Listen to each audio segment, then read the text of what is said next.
So let's talk about agosexuality.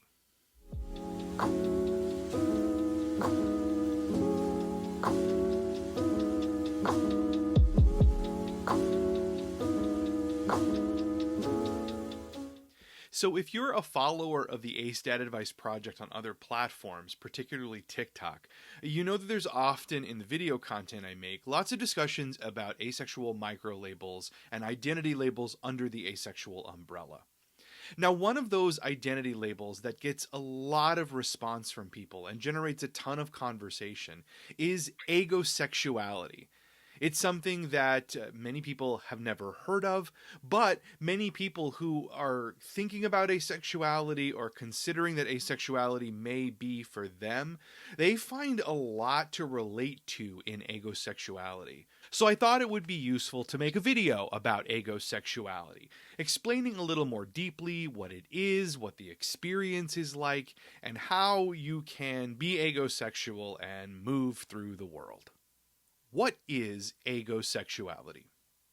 So agosexuality is an identity under the asexual umbrella. It's one of the microlabels. And it describes an experience of a person where there is a certain comfort level, or this person can be aroused by sex in the abstract.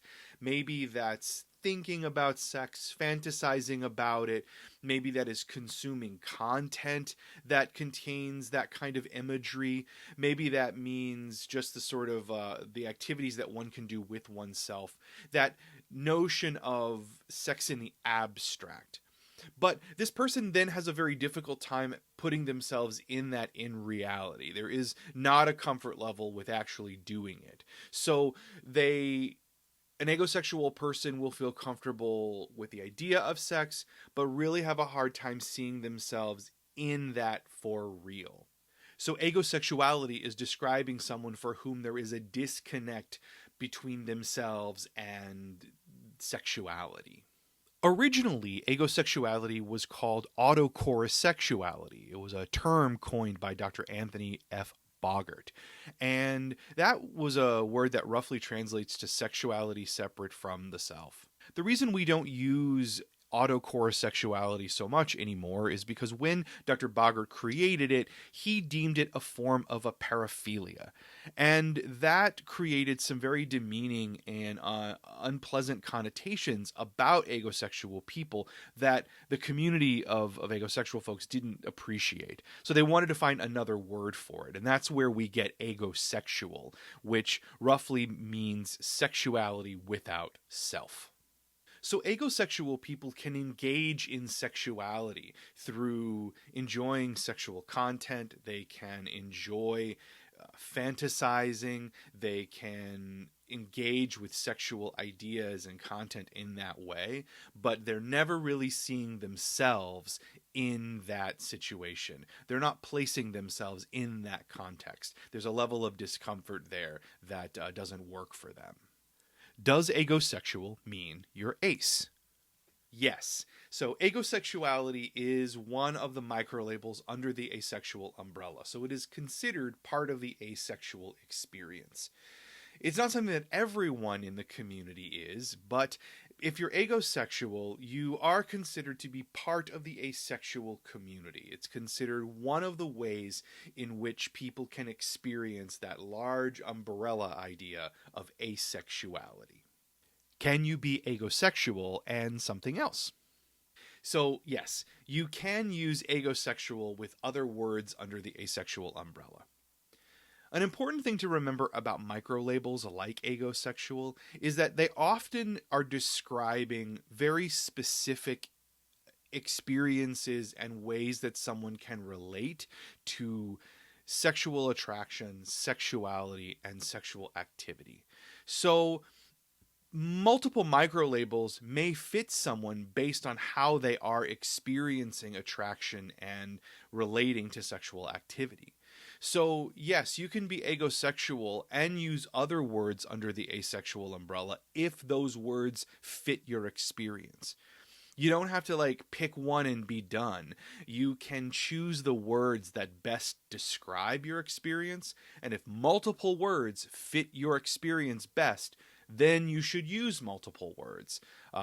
As specific as you want to be about your experience, you can be. The language is there for you to use and help you. As I always say, labels are tools, not tests. Can you be agosexual and still, can you? Sure. You know, it's always very important for me when I talk to people who are exploring the ideas of asexuality and the identities of asexuality to really reiterate that being asexual is primarily about your relationship to sexual attraction, whether or not you are experiencing it or how you are experiencing it. And it doesn't have as much to do with how you choose to express that and whether or not you choose to engage in sexual activity. So identity labels like agosexual describe a person's relationship to sexual attraction and how they relate to the ideas of attraction and activity. But they don't define how you have to choose to behave. So if you were an agosexual person and in a relationship with someone, and despite how you are feeling and despite how you tend to relate to sexual activity, if you want to engage in that with your partner for other reasons, for reasons that you decide together are worth it for the both of you, then that's totally fine. You're not denying yourself, you're not failing your identity label, you're not becoming something else. You're still ego. You're just ego and making decisions about yourself and your body that are yours. I think it's really important for people to remember that when we choose these labels, particularly micro labels, which are very specific and maybe sometimes are a little less known to people, we are not binding ourselves into some kind of jail cell of identity where we can only do the thing that is expected of us to do by using that label. We use labels to help us describe our experience and to build community with other people who move through the world the way we do. That's their function, that's their job. So you can still make choices about what you want to do with your body, with a partner, despite your identity label. Can you be agosexual and still have relationships? Yes, absolutely. Being asexual and being any microlabel under the asexual umbrella doesn't prevent you from having relationships, even with allo people. What is important to make a relationship work, whether you're ace or allo, is really strong communication. Communication about what your wants are, communication about what your needs are, and communication about what your deal breakers are, the things that are absolutely off the table. And you have to have really strong, open communication with your partner about how you experience the world and what you want out of a relationship with a partner, physically, emotionally, mentally, practically. And your partner has to do that in return. Good relationships are a negotiation between two people who want to come to the table together and make something work. So don't chop yourself off at the knees in a relationship simply because you assume that other people aren't going to deal with it. Being agosexual doesn't stop you from having relationships. You can be ego in a relationship with another ego person. You could be ego in a relationship with an allo person. All that matters is that you show up fully and authentically and communicate your needs, desires, wants, and deal breakers, and you ask your partner to do the same. And if the two of you can come together and find something that works for the both of you, your relationship is good to go. So don't be limited by what you think you should be limited by being ego. You're only limited by what you can build with another person. What causes agosexuality? So this is something that comes up a lot across the asexual spectrum. People looking for the causes of being ace. What caused me to be ace? And we can look for the causes of being ace in a lot of places, but it ultimately boils down to this simple fact. It doesn't matter. It doesn't matter if you were born ego and always and forever have had this particular relationship to attraction and sexual activity. It could be something that developed over time. Maybe you weren't ego before, but now this is how you are experiencing a repeated pattern of experience, and this is what you are now. Maybe there were external things that caused some of this. Sometimes things like trauma or really difficult experiences can change the way we move through the world. What matters is what you are experiencing. What matters is what you are experiencing as a pattern of experience over time. What matters is that you are agosexual or you are asexual. That's the only thing that matters. Figuring out a cause doesn't really change what your experience is.